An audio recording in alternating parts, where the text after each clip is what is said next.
मेरे प्यारे भाइयों और बहनों, आप सभी का स्वागत है हमारे चैनल ऑल हिंदी कहानियों में।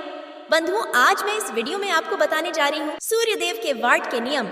बंधुओं, वीडियो को शुरू करने से पहले चैनल को सब्सक्राइब जरूर करें ताकि हमारी आगे आने वाली वीडियो आप तक पहुँच सके और वीडियो को लाइक व शेयर करना ना भूले। सूर्य देव के वार्ड के नियम। सूर्य का व्रत 1 वर्ष या 30 रविवारों तक अथवा 12 रविवारों तक करना चाहिए। रविवार को सूर्योदय से पूर्व बिस्तर से उठकर शौच व स्नानादि से निवृत्त होकर स्वच्छ लाल रंग के वस्त्र पहने। तत्पश्चात घर के ही किसी पवित्र स्थान पर भगवान सूर्य की स्वर्ण निर्मित मूर्ति या चित्र स्थापित करें। इसके बाद विधि विधान से गंध पुष्पादि से भगवान सूर्य का पूजन करें। पूजन के बाद व्रत कथा सुने। व्रत कथा सुनने के बाद आरती करें। तत्पश्चात सूर्य भगवान का स्मरण करते हुए ओम हरम हरिम हरोम्स सूर्याय नम इस मंत्र का 12 या 5 अथवा 3 माला जप करें। जप के बाद शुद्ध जल, रक्त चंदन, अक्षत, लाल पुष्प और दूर्वा से सूर्य को अर्घ्य दें। सूर्य देव। व्रत कथा एक बुढ़िया माई थी। उनका एक बहुत ही सरल सा नियम था कि प्रति रविवार को सवेरे ही स्नान आदि कर पड़ोसन की गाय के गोबर से घर को लीप कर फिर भोजन तैयार कर भगवान को भोग लगा स्वयं भोजन करती थी। ऐसा व्रत करने से उसका घर धन धान्य एवं आनंद से पूर्ण था। इस तरह कुछ दिन बीत जाने पर उसकी पड़ोसन विचार करने लगी कि यह वृद्धा सर्वदा मेरी गौ का गोबर ले जाती है, इसीलिए वह अपनी गाय को घर के भीतर बांधने लगी। बुढ़िया को गोबर न मिलने से रविवार के दिन वह अपने घर को न लीप सकी, इसलिए उसने न तो भोजन बनाया और न भगवान भोग लगाया तथा स्वयं भी उसने भोजन नहीं किया। इस प्रकार उसने निराहार व्रत किया। रात हो गई और वह भूखी सो गई। रात में भगवान ने उसे स्वप्न में दर्शन दिए और भोजन न बनाने तथा भोग न लगाने का कारण पूछा।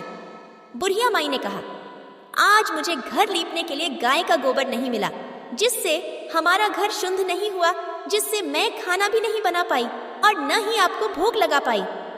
तब भगवान ने कहा, माता, हम तुमको ऐसी गाय देते हैं जिससे सभी इच्छाएं पूर्ण होती हैं, क्योंकि तुम हमेशा रविवार को गाय के गोबर से घर लिपकर भोजन बनाकर मेरा भोग लगाकर खुद भोजन करती हो।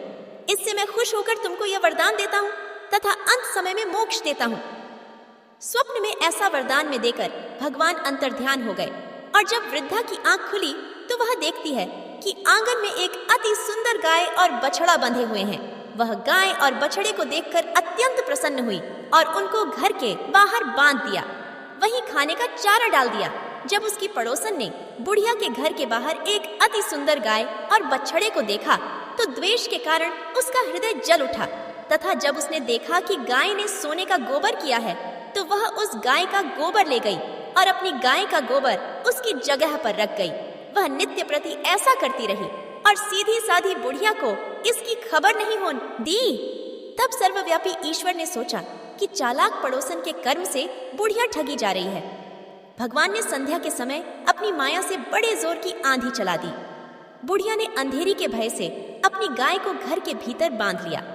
प्रातःकाल उठकर जब वृद्धा ने देखा कि गाय ने सोने का गोबर दिया है तो उसके आश्चर्य की सीमा न रही और वह प्रतिदिन गाय को घर के भीतर बांधने लगी है और उसका सोने का गोबर उठाने का दाम नहीं चलता तो वह ईर्ष्या से जल उठी और कुछ उपाय न देख उसने उस देश के राजा की सभा में जाकर कहा, महाराज, मेरे पड़ोस में एक वृद्धा के पास ऐसी गाय है जो आप जैसे राजाओं के ही योग्य है।